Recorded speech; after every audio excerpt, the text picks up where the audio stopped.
북한 내부 사정에 정통한 소식통은 인터뷰에서 2014년 중반부터 2016년 초까지 북한판 12.6을 계획하는 소위 혁명조직의 일원과 연락을 주고받았다는 사실을 공개했다. 이 관계자는 지난 4월 남북 정상회담 이후 평화 분위기가 조성되고 있는 데다 미북 정상회담을 앞둔 상황에서 이런 민감한 사안을 실명으로 공개하는 것이 부담되는 만큼 익명을 요구했다. 다만 익명으로라도 이런 사실을 밝히는 이유는 지금 대한민국 국민이 어떻게 움직이느냐에 따라 북한 내부 자유민주주의 세력 존폐 여부를 결정하기 때문이라고 했다. 이 관계자는 적절한 시기에 자신과 혁명조직 일원이 주고받은 메신저, 편지 내용을 공개할 예정이다. 이 소식통이 혁명조직원과 연결될 수 있었던 것은 혁명조직원이 먼저 연락을 취해왔기 때문이다. 소식통은 이 조직원과 2년 가까이 연락을 주고받으며 신뢰를 쌓았다. 그는 혁명조직원의 이야기를 믿은 이유에 대해 이렇게 설명했다. 나도 북한 사람을 많이 만났다고 자부하는 사람인데 나름의 검증을 통해 혁명조직원이 북한 엘리트 중 한 명이라고 판단했다. 대표적으로 자기가 키가 조금만 더 컸어도 호위사령부에 차출됐을 것이라는 말을 자주 했는데 북한 호위사령부는 집안 배경 등 신분이 철저히 검증된 사람만 뽑는다. 호위사령부에 선발되는 인력들 대부분 북한에서 최고의 신체 능력과 호신술, 사격술, 충성심 등으로 엄선된 자들이다. 선발 과정은 충성심을 기본으로 하고 있기 때문에 호위사령부 출신 자녀만 다니는 평양 미산 고등중학교 졸업생 위주로 뽑는다. 또한 각지에서 신체 능력과 집안 배경 등 신분이 철저히 검증된 청소년들에 한해 고등학교 졸업 전부터 특별 관리를 하는 등 그 선발 과정이 매우 정밀하다. 혁명조직의 장은 김정일의 최측근. 이 소식통이 말한 바로는 이 혁명조직의 장은 김정일에게 150평짜리 아파트를 선물로 받을 정도의 핵심 인물이다. 또 혁명조직 요원들은 국가안전보위부를 비롯한 여러 부서에 포진돼 있었다. 소식통은 나와 연락을 취한 혁명조직은 최고 엘리트 출신으로 구성돼 있다고 말했다. 만만한 조직이 아니라는 이야기도 했다며 김일성 대학을 아주 우습게 봤다고 전했다. 이들은 김정은을 그대로 두고서는 북핵 문제 해결은 불가능하다고 판단했다고 한다. 처음에는 스위스에서 교육받은 김정은이 개방형 리더가 될 수도 있다는 기대를 했지만 집권 내내 핵미사일 도발, 잔인한 측근 처형 등의 행태를 보면서 레짐 체인지밖에 방법이 없다는 공감대가 형성된 것이다. 그는 혁명조직 일원은 김정은 체제를 무너뜨리기 위한 방법은 죽이는 수밖에 없다고 했다. 미국 CIA와 연결, 앉는 자리에 소량만 묻혀놔도 1년 안에 죽는 물질을 얻어 암살할 계획인 것 같았다며 새로운 지도자가 또 독재를 하더라도 그건 개발 독재이기 때문에 지금처럼 심격화된 독재보다 낫다면서 박정희 같은 사람으로 북조선을 끌고 가다 통일을 이루면 된다고 했다고 전했다. 강대자는 중국과 러시아에서 들어오는 모든 정보를 검토하고 현지 확인 활동을 지시하는 역할을 맡고 있었다. 또한 핵과 미사일 개발 인재 육성을 위해 중국과 러시아 학자들을 북한과 연계시키는 데 대한 물밑 작업도 담당했다. 강대자의 행적이 마지막으로 확인된 것은 지난 2월 25일 북한 해커들의 거점인 중국 선양의 한 호텔로 파악됐다. 대북 소식통은 중국 칠보산 호텔에 주둔하면서 중국과 러시아, 동남아 지역에서 활동하는 반탐국 성원들을 총지휘한 강모 씨가 돌연 자취를 감췄다면서 도주 당시 달러를 찍는 활자판과 상당량의 외화를 소지한 것으로 알고 있다고 전했다. 김정은은 강대자를 죽이기 위해 직접 공작원 10명을 파견했다고 한다. 강대자는 김정은 입장에서는 백두혈통을 수호하는 핵심 인물이었다.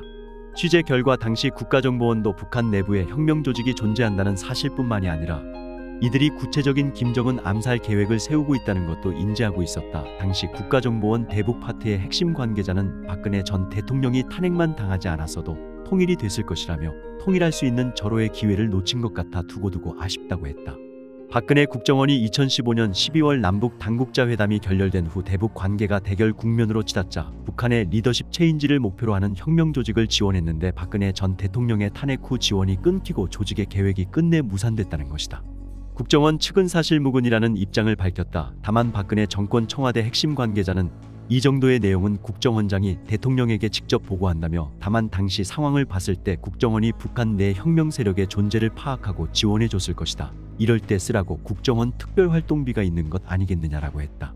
박근혜 정권 때 국정원 핵심 인사도 국정원이 혁명조직을 지원했는지는 알 수 없지만 한 가지 확실한 것은 당시 국정원장은 무조건 2년 안에 통일이 될 것이라는 확신을 가지고 있었다고 했다. 정보당국 수장이 예상이 아닌 확신을 가졌던 것은 주목할 필요가 있다. 북한이 삭제한 우리민족끼리 논평 입수해보니 북한 선전매체 우리민족끼리는 2017년 6월 7일부터 30일까지 7차례에 걸쳐 연재한 천인공노할 특대형 국가 테러 범죄의 진상이라는 제목의 글을 통해 혁명조직의 리더십 체인지가 실패했다는 사실을 공개했다. 현재 이 글은 인터넷상에서 완전히 증발한 상태다. 내부 소식통 해커의 도움을 받아 당시 글을 입수했다. 북한이 선전선동을 위해 허위로 작성한 글일 수도 있다. 하지만 국정원과 혁명조직 일원과의 관계를 짐작하는 데 도움이 될 수도 있다는 점에서 공개한다. 2015년 4월 국정원 팀장 한간홈은 김성일에게 북의 최고 수뇌부를 제거하자면 폭탄 공격과 같은 폭력적인 방법만 생각하지 말고 아주 은밀한 방법을 생각해보라. 첫째로 방사성 물질을 이용한 방법이 있는데 사람의 인체와 어느 정도 떨어져 있는 지점에 놓아도 일정한 시간 방사선을 받으면 몇 달 지나서 시름시름 앓다가 사망하게 된다. 그러므로 실내이든 야외이든 최고 수뇌부가 앉거나 지나갈 수 있는 위치에 방사선 물질을 놓아두기만 하면 된다. 둘째로 나노 형태의 독성 물질을 이용한 방법인데 그 독성 물질이 사람의 인체에 들어가면 일반 독성 물질처럼 반응하는 것이 아니라 인체의 세포를 파괴한다. 결국 사람의 로화가 급속으로 촉진되어 결국 사망하게 된다. 두 가지 물질이 모두 그 후과가 즉시 나타나는 것이 아니라 6개월 혹은 1년 후에 서서히 나타나는데 그 치료는 불가능하며 치명적이다. 그러니 그런 방향에서 방도를 찾아보라는 지령을 주었다. 2015년 9월 한모놈은 김성일이 평양에 들어가 최고 수뇌부에 대한 테러 및 암살에 성공하는 경우 그의 아들을 남조선으로 빼돌릴 데 대한 문제를 모의하였으며 같은 해 10월 26일 김성일이 귀국하기에 앞서 수뇌부 제거 작전과 관련하여 국정원 측에서 절대적인 비밀을 보장할 수 있다는 담보를 주고 차후 접선 방법에 대하여 약속하였다. 2016년 1월 6일에는 새해의 수뇌부 제거를 위한 작전 방안을 확정하고 필요한 테러 장비와 자금들을 조달할 수 있도록 해외 연락 거점을 꾸리라. 그리고 이제부터는 수뇌부 제거라고 하지 않고 토끼 사육으로 표현한다는 지령을 주었으며 1월 7일에 다시 수뇌부 제거라는 표현을 헤어 사육, 후계자, 계승자, 육체를 죽인다로 할 때 대하여 모의하였다. 한 팀장놈은 2월 4월 사이에 수뇌부 제거 작전을 위한 비밀 조직을 내오는 문제와 아주 미세하고 색도 냄새도 없는 극독성 생화학 물질의 극소량을 행사장의 의자나 책상, 문 손잡이 등에 뿌려 그것과 접촉하게 하는 방법을 비롯하여 여러 가지 테러 방안들을 김성일놈과 여러 차례 모의하였다. 5월에는 생화학 물질 분무기를 냉온 풍기에 은닉시켜 결정적인 순간에 최고 수뇌부의 음성에 의하여 동작시키는 음성인식 스위치에 의한 테러 음모와 폴로니움이라는 방사성 물질에 의한 암살 방법을 모의하였다. 2016년 6월 16일과 21일 괴뢰 국정원 팀장 한모놈은 김성일에게 수뇌부 제거 작전을 성공시키기 위해서는 모든 노력을 아끼지 말아야 한다고 하면서 러시아 파견 근로자의 부침짐을 이용하여 5만 유로 달러의 공작 자금을 지불하였으며 7월 6일에는 우리의 최고 수뇌부 주위에 비밀 조직의 성원을 꼭 박아놓을 때 대한 지령을 주었다. 연이어 8월 12일에는 우리의 최고 수뇌부 가까이에 접근할 수 있는 인물을 시급히 물색하며 행사가 자주 진행되는 곳의 주변 환경과 감시 실태, 행사 질서 등 생화학 물질 테러와 관련한 상세하고 정확한 정보를 제공해주면 국정원에서 미중앙정보국과 협력하여 수뇌부 제거와 관련한 가장 합리적이며 실효성 있는 방안을 만들어낼 수 있으므로 될수록 보다 많은 자료를 보내라. 그리고 해외 연락 거점을 꾸리는 문제는 수뇌부 제거 작전에 필요한 장비와 물자, 자금의 안전한 반입 통로와 비밀 조직의 활동 환경 조성과 관련하여 반드시 필요한 것이므로 빨리 다그치라고 독촉하였다 등의 내용이었다. 이에 대해 소식통은 북한이 2017년 5월 김정은을 암살하려던 국정원 요원이라고 지목했던 사업가가 박근혜 정부 말기 이뤄졌던 대북 비밀공작 내용을 공개했다. 이 사업가는 월간조선과 인터뷰에서 박근혜 대통령이 탄핵된 직후부터 이 비밀공작이 실패하기 시작했다고 주장했다. 박근혜 통일 프로젝트 참여자 인터뷰 2017년 5월 5일 북한 보위성은 미국 중앙정보국과 남조선 괴뢰 국정원이 우리의 최고 수뇌부를 상대로 생화학 물질을 사용한 국가 테러를 감행할 목적으로 암암리에 치밀하게 준비해 우리 내부에 침투시켰던 극악무도한 테러 범죄 일당이 적발됐다고 발표했다. 일주일 뒤인 5월 12일 이번에는 북한 중앙검찰서가 성명을 내고 미국 CIA와 국정원이 김정은을 목표로 생화학 물질을 이용한 암살을 시도했다며 이에 연루된 이병철 당시 국정원장과 공작팀장 한모 씨, 국정원 요원 조기철 씨를 대상으로 형사소추를 시작한다고 밝혔다.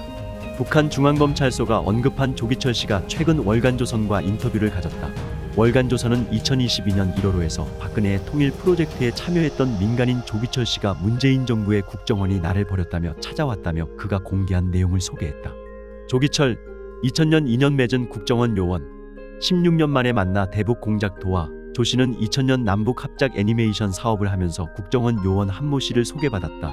이후 한 씨와 오랫동안 알고 지내다 2016년 부탁을 받고 대북 공작을 돕게 됐다고 설명했다. 한 씨는 조 씨에게 북한 내부 친한파 인사들에게 안정적 수입을 제공하고 연락을 유지하기 위해 중국의 임가공업체를 설립 운영해 달라고 부탁했다. 북한 내부의 반김정은 세력을 도와주라는 뜻이었다. 조 씨는 한 씨의 부탁을 받고 국정원 자금을 받아 조선족 중국인 허모 씨와 함께 나스카상 무유한공사라는 회사를 세웠다. 이어 국정원을 통해 소개받은 북한 고위층 자녀 박학림을 만나 임가공 계약을 했다. 이 계약을 통해 조 씨는 2017년부터 국정원 자금을 세탁해 북한으로 송금하기 시작했다. 이 일이 김정은 암살까지 바라본 작전인지 언제 알았느냐는 질문에 조 씨는 한국으로 돌아온 뒤인 2017년 6월 일본 아사히 신문에서 비슷한 보도를 해서 긴가민가하고 있었는데 월간조선이 2018년 6월 5에 북한판 1026을 계획한 북한 내부 혁명조직과 국정원이라는 보도를 내놓은 뒤에 김정은 암살까지 목표로 했던 공작이라는 확신을 갖게 됐다고 밝혔다. 대북 비밀 공작 어그러뜨린 계기 2017년 5월 5일 좌파 매체 보도. 조 씨는 국정원 지시대로 임가공업체를 세워 북한의 박항님과 사업 계약을 했다. 다음은 북한 내부 혁명조직을 지원하는 데 쓸 설비와 자재를 박항님에게 전달해야 했다. 당초 계획은 2017년 5월 20일까지 설비와 자재를 보내는 것이었다. 그런데 4월 말 박항님이 갑자기 국정원 측에 연락해 설비를 급히 보내달라고 요청했다. 조 씨와 그의 후배 허 씨는 우여곡절 끝에 박항님이 요청한 설비 가운데 70%로 가량을 북한으로 보냈다. 2017년 5월 5일 조 씨가 일을 마치고 중국 선양공항에서 칭다오로 가는 비행기를 기다리며 저녁을 먹으려는데 한 요원으로부터 전화가 왔다. 이상한 기사가 떴으니 빨리 한국으로 오라는 것이었다. 한좌파 인터넷 매체가 수년 전부터 생화학 물질을 이용해 최고 수뇌부에 대한 테러를 획책한 범죄 일당을 적발했다는 북한 보위성 주장을 보도했다는 것이다. 당시 보도에는 국정원 팀장 한모 씨와 조기철이라는 요원이 작전을 진행했다고 돼 있었다. 대북 비밀 공작이 탄로난 것이었다. 조 씨는 어렵게 귀국했다. 귀국 후 조 씨는 국정원이 제공하는 호텔에서 2019년 6월까지 지내면서 신변 안전 때문에 아무 일도 못했다고 한다. 중국에서 20년 가까운 시간 동안 10억 원이 넘는 돈을 들여 일궜던 사업체 5개도 모두 사라졌지만 국정원은 4억 원가량의 보상금만 주고 끝을 맺었다고 그는 주장했다. 그러면서 조 씨는 사실 제가 이 내용을 폭로하는 가장 큰 이유는 신변 보호 때문이라고 덧붙였다.